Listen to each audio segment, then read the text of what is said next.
Good Morning Business, le grand débrief. 8h40 sur BFM Business et sur RMC Découverte. C'est l'heure de débriefer l'interview de Bruno Le Maire. Le ministre de l'économie était avec nous il y a quelques instants. On est avec François Asselin, président de la CPME. Bonjour. Jean-Philippe André, président de l'ANIA, l'Association nationale des industries alimentaires. Bonjour. Bonjour. Et François Chollet, directeur général de Montségur Finance. On débriefera avec vous la réunion de la BCE qui n'est pas encore venue puisque c'est cet après-midi à 14h. Mais vous allez nous donner votre sentiment. Je commence avec Bruno Le Maire. François Asselin, moi si j'écoute Bruno Le Maire comme ça, il n'y a pas de trou dans la raquette. Toutes les entreprises vont avoir une solution pour payer leur facture d'électricité. Qu'est-ce que vous avez retenu? A-t-il annoncé des chiffres concrets? Bon, voilà. Eh bien, nous allons en discuter dans très peu de temps, puisqu'à 9h30, j'ai rendez-vous à Bercy avec Bruno Le Maire. Il y a quand même... voilà, il y a une chose qui est pas mal. C'est vrai que pour les PME, on va dire de 10 salariés à 250, on a une certaine visibilité. C'est-à-dire que le mécanisme imaginé par le gouvernement fait que globalement, vous allez avoir une facture d'énergie entre 240 et 300 euros du mégawattheure. Donc au moins, on a de la visibilité. Content, pas content, on a au moins cette visibilité. Mais il y aura un corridor de prix. Un corridor de prix. En revanche, quand vous avez plus de 250 salariés, c'est le fameux guichet. Le guichet ne vous donne pas de visibilité. Il vous donne l'espérance qu'on amortisse le surcoût de votre facture énergétique. Et c'est là où c'est très compliqué quand on est en charge et à la tête d'une entreprise. Qu'est-ce que je fais? Est-ce que je signe mon contrat ou pas? Et puis en dessous, il ne l'a pas évoqué, mais vous avez des entreprises qui sont couvertes par le bouclier tarifaire, comme tous les Français, jusqu'à 36 kWh. C'est très peu. Vous prenez un primeur qui a 2 frigos, il est au-dessus. Un boulanger, 9 boulangers sur 10 vont être au-dessus des 36 kWh. Et là, du coup, il rentrerait comme les PME dans le tunnel tarifaire. C'est-à-dire que pour certains d'entre eux, c'est la facture multipliée par 4 ou 5. Autant vous dire qu'il y en a un paquet qui risque de rester au tapis. En ce qui concerne le guichet, ça sera au cas par cas, on l'a compris. Est-ce que c'est pas là quand même la granularité qu'on réclamait? On a souvent dit que l'État avait trop facilement arrosé les aides sans distinction. Oui, mais bien sûr, et on comprend tout à fait la position de Bruno Le Maire, qui est la sienne. C'est-à-dire qu'on voit très bien que le bouclier tarifaire pour protéger tous les Français, finalement, en 2023, va coûter 46 milliards d'euros. C'est considérable. C'est de l'argent qui va s'envoler dans l'énergie, voilà, mais qui ne va pas structurer le pays pour les années à venir. Donc s'il élargit trop le dispositif pour les entreprises, il risque effectivement d'avoir un problème de risque, on va dire, au niveau des finances de l'État. Pour autant, il ne faut pas se tromper de priorité, parce que si les entreprises ferment et que les salariés qu'ils étaient deviennent chômeurs, et finalement le seul avantage c'est d'avoir un bouclier tarifaire sur l'énergie, bien écoutez, la priorité quand même, il ne faut pas se tromper. C'est-à-dire que la richesse, elle est créée dans les entreprises. Il ne faudrait pas que des pans entiers de notre économie s'arrêtent. Jean-Philippe André, il est venu ce matin, Bruno Le Maire, rassuré. Est-ce que vous êtes rassuré? Écoutez, moi je fais le lien entre ce qu'a dit Bruno Le Maire et Emmanuel Macron hier soir. Emmanuel Macron hier soir, je le cite, « Nous devons passer cette tempête ensemble ». Et je pense que le tout est dans le « ensemble ». Comme vous venez de l'évoquer, je pense qu'un effort incroyable et très important a été fait dans ce pays sur les particuliers. Et je crois que c'est un choix politique d'ailleurs qu'il faut peut-être saluer parce que par rapport à d'autres pays... Pouvoir d'achat. Pouvoir d'achat, je sais en tant que particulier que l'an prochain je suis couvert à hauteur de 15% alors que théoriquement je serais exposé à 100%. Je répète, c'est un choix politique. Et donc, en définitive aujourd'hui, nous ce qu'il nous faut, et je crois que c'est le problème du chef d'entreprise aujourd'hui, c'est d'avoir la lisibilité sur ce qui va se passer. Or, il y a un tsunami de coûts qui arrive, et il faut absolument faire en sorte que la colonne vertébrale de ce pays, qui sont l'ensemble des entreprises, je prêche un peu pour ma paroisse, la colonne vertébrale de ces entreprises qui nourrissent la population, sache, on est aujourd'hui le 27 octobre. Au 27 octobre, je ne sais pas aujourd'hui quel est mon prix de l'énergie au 1er janvier. Ou je passe par des guichets, ou je passe par d'autres choses, mais on a besoin de ça. Sinon, je ne sais même pas faire mon compte d'exploitation prévisionnel, mais c'est pas et ça je qui ne va sais se même passer. pas faire mon tarif. Et donc, je crois que ce facteur de lisibilité est absolument important dans les tout prochains jours. Si je vous ai bien compris, vous pensez qu'on a été trop généreux avec les ménages et que les entreprises ont quelque part été un peu sacrifiées? Non, je ne dis pas ça. Je dis, quand vous avez une somme d'argent, vous faites des choix. Et je crois que le choix de ce pays a été de couvrir les plus faibles. C'est aussi ce que vient de dire Bruno Le Maire et encore une fois hier soir, le président de la République. Les plus faibles. Et d'ailleurs, dans le dispositif le plus faible, vous avez le particulier. Dans le dispositif le plus faible, vous avez les plus petites entreprises. Maintenant, que se passe-t-il avec une ETI? Est-ce que c'est parce que vous avez plus de 250 salariés par rapport aux gars qui en auraient que 230 que vous devez être le trou de la raquette? Ça, c'est pas possible. Parce que vous prenez un risque sur le tissu industriel.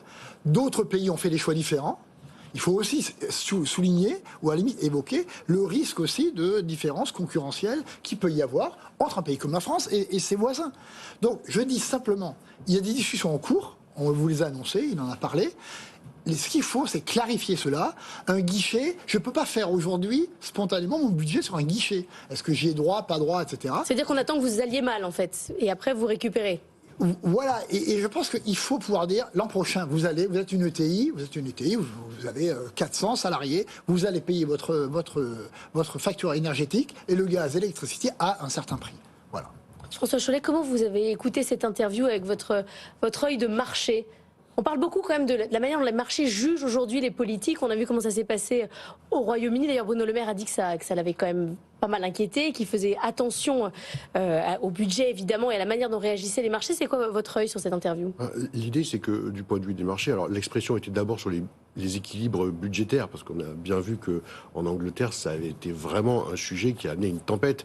Nous, cette tempête, elle commence à poindre, puisqu'on voit au niveau de la zone euro, sur les emprunts 10 ans des différents pays, commencer à des écarts qu'on retrouve et que nous n'avions plus depuis de nombreuses années. Et donc, la clé de la lecture de la communication de la Banque centrale aujourd'hui, c'est pas la hausse des taux, on l'a tous en tête. On va passer à 1,5% sur le taux directeur en Europe. Alors ça va nous faire beaucoup de travail à nous, qui sommes des gérants d'épargne, parce qu'il faut retourner voir tous nos clients pour leur dire on peut enfin faire des choses intéressantes avec votre argent, avec vos liquidités, ce qui n'était pas le cas pendant plus de 10 ans. Donc c'est un travail pédagogique pour nous. Mais le gros sujet de la communication de la Banque centrale aujourd'hui, c'est qu'il y a 8 800 milliards d'euros à son bilan. Comment ça va être géré? Et comment vont être gérés les écarts qu'on voit se creuser aujourd'hui entre les taux d'intérêt 10 ans des pays dits vertueux, je pense à l'Allemagne qui est le pays référence, et puis la France, l'Espagne, l'Italie.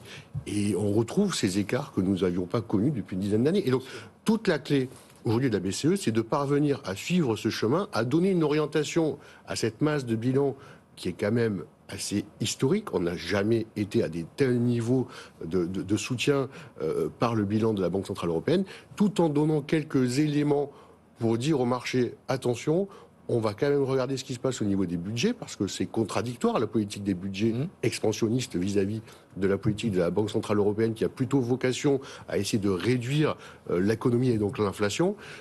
Attention, parce qu'on commence à avoir quelques signaux. Il faut que la Banque centrale européenne soit sur un fil très fin pour rassurer sur les prochains trimestres. Mais jusqu'à avril, le chemin de la hausse des taux, il est d'ores et déjà balisé. Mais on a l'impression que la fronde est en train de monter du côté des gouvernements en Europe contre la BCE.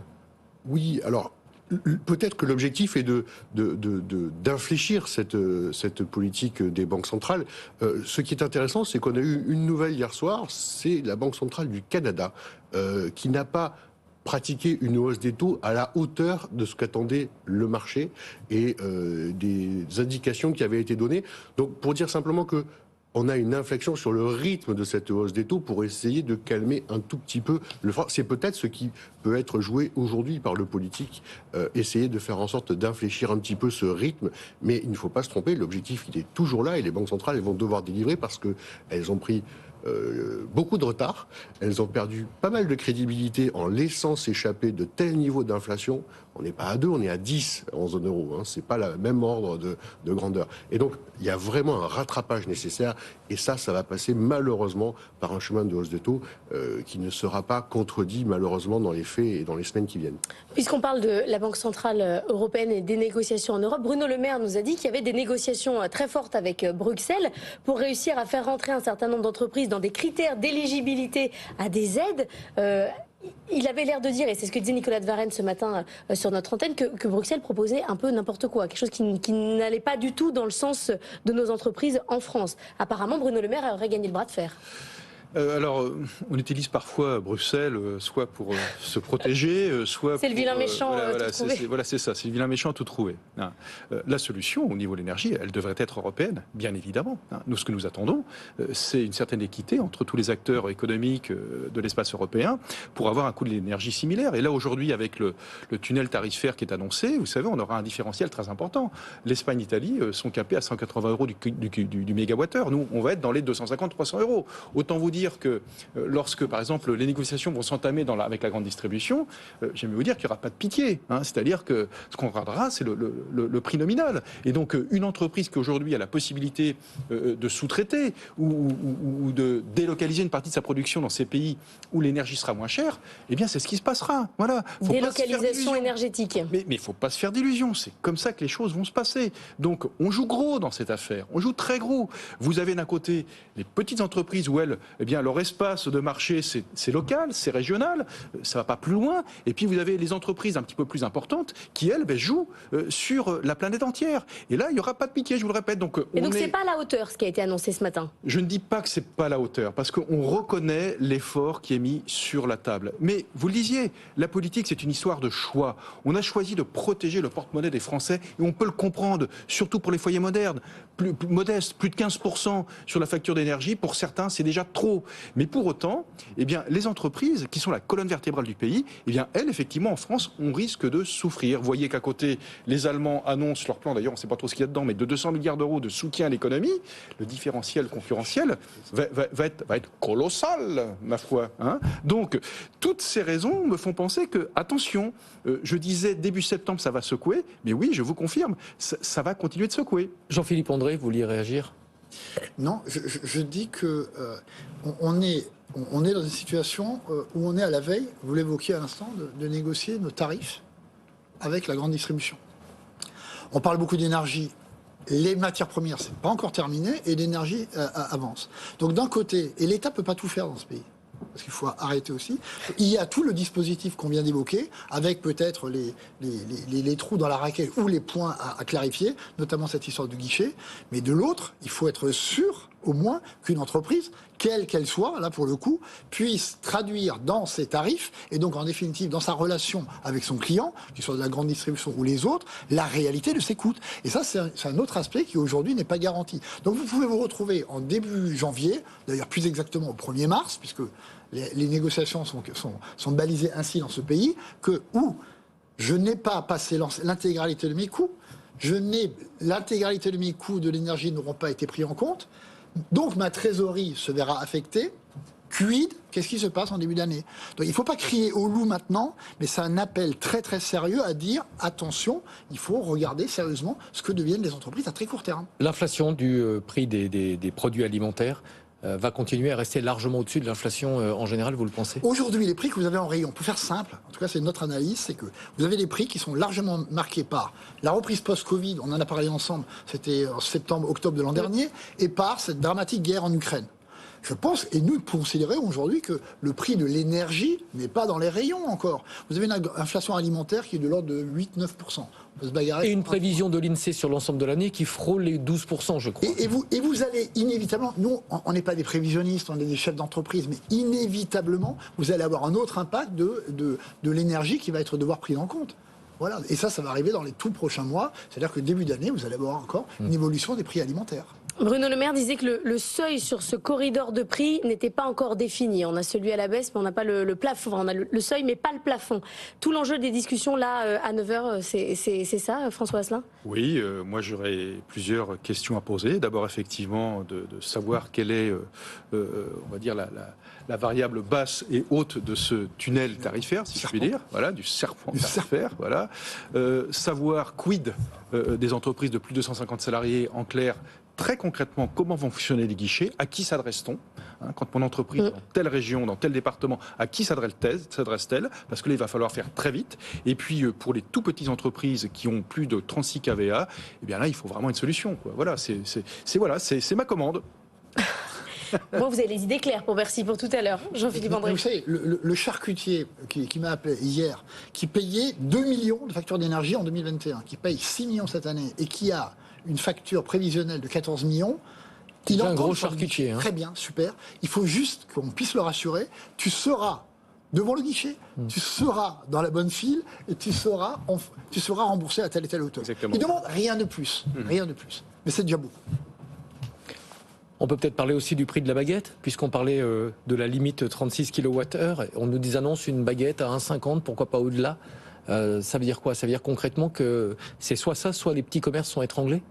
Mais le prix de la baguette, une part tellement importante du prix de la baguette est pris dans l'énergie. Oui, c'est pour ça que je vous pose la question. Il faut pas, je pense que dans ce pays, d'une manière générale, de la baguette jusqu'au haricot qui va pas spontanément sauter dans sa boîte, d'accord ? Il faut ne pas mettre les entrepreneurs dans la situation de ne pas devoir produire. Aujourd'hui, vous avez des biscuitiers qui ont une gamme de 30 biscuits. Certains biscuits sont plus compliqués en termes de process. Ils arrêtent 5 de leurs biscuits. Ne mettons pas ce pays, notamment sur la chaîne de la nourriture, dans une alternative où je transfère mes coûts, ou je ne produis pas. On ne veut pas ça, on a tenu au Covid, il n'y a aucune raison qu'on ne tienne pas maintenant. Merci beaucoup à tous les trois d'être venus débriefer l'interview de Bruno Le Maire que vous pouvez bien sûr réécouter en replay et en podcast. Il y a beaucoup de choses dans la journée, il y a une sorte de post-conseil des ministres sur BFM Business. Alors, ce soir, 19h30, Clément Beaune, le ministre des Transports, sera l'invité d'Edwige Chevrillon. Et à 14h...